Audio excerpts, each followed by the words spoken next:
क्या माँ, कितनी बीमारियां पाल रखी हो तुम। जब देखो तब किसी न किसी चीज की दवाइयाँ चाहिए ही तुमको।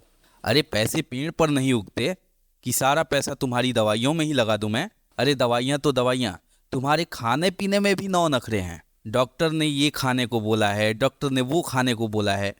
बेटा, मैं इसमें क्या कर सकती हूँ। इस रोग बीमारी को तो मैंने बुलाया नहीं, और ना ही मैंने डॉक्टर से ही कहा कि तुम ये बोलो वो बोलो। ये सब तो भगवान का दिया और उम्र का प्रभाव है बेटा। ये है शर्मा परिवार। कहते हैं कि बचपन में माँ बाप अपने बच्चों पर अपनी जान तक लुटा देते हैं। अपने बच्चों पर सब कुछ खर्च करने के बाद भी वे कभी एहसान नहीं मानते। पर वही बच्चे बड़े होने के बाद अपने माँ बाप का किया भूलकर अपने माँ बाप का एक एक खर्च भी सह नहीं पाते।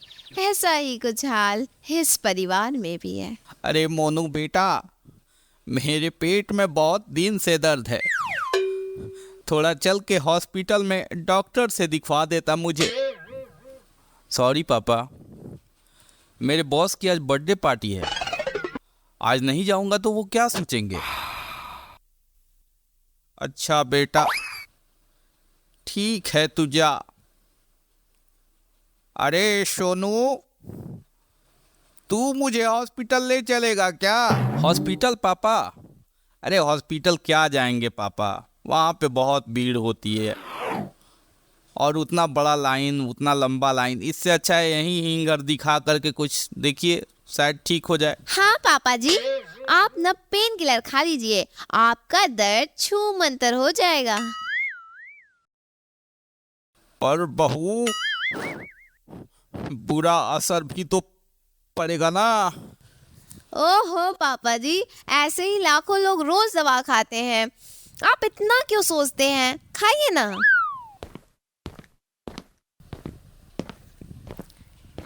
क्या हुआ जी, आप बहुत परेशान लग रहे हैं।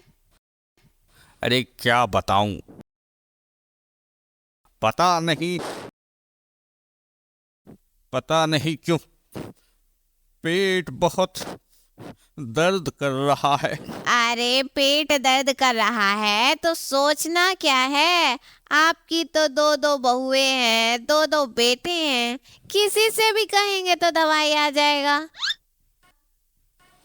अरे नहीं सुलेखा, बहुओं की तो बात छोड़ ही दो। अब तो मेरे बेटों को भी मेरी कोई जरूरत नहीं रह गई है। उन्हें भी मुझसे कोई लगाव नहीं है। ऐसा जीना भला किस काम का।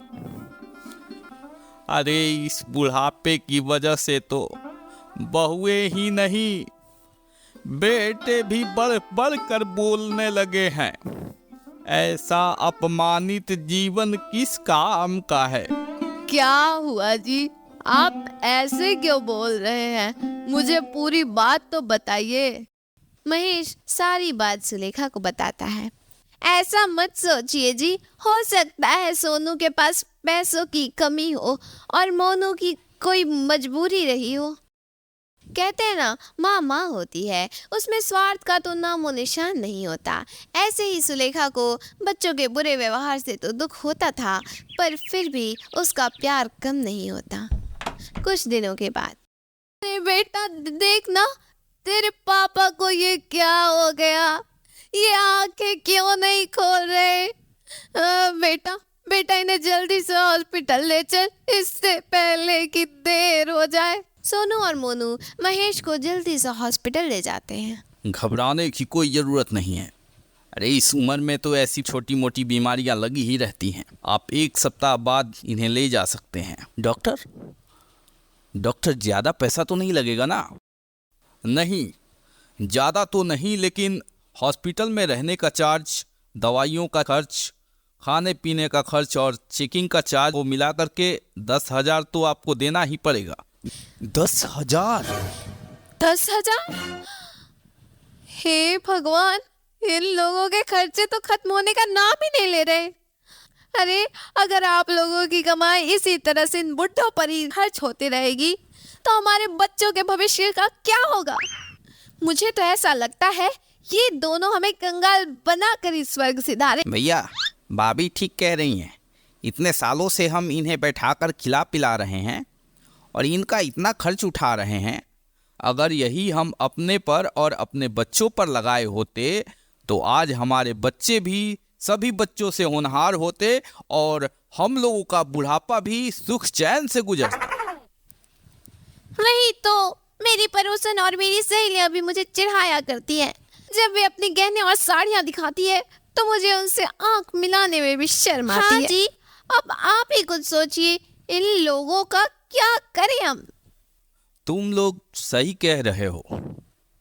हम एक काम करते हैं, इन लोगों को यहीं छोड़कर हम लोग अपने घर को बेचकर दूसरे शहर में चले जाते हैं और वहां पे हम लोग सुख चैन से रहेंगे।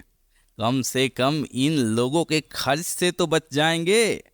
वाह भैया, क्या आइडिया आया है आपका, सुपर आइडिया है भैया।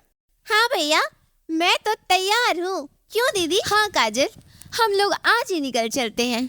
सोनू और मोनू अपने माँ बाप के खर्चों से तंग आकर उन्हें बिना बताए ही दूसरे शहर में रहने लगते हैं।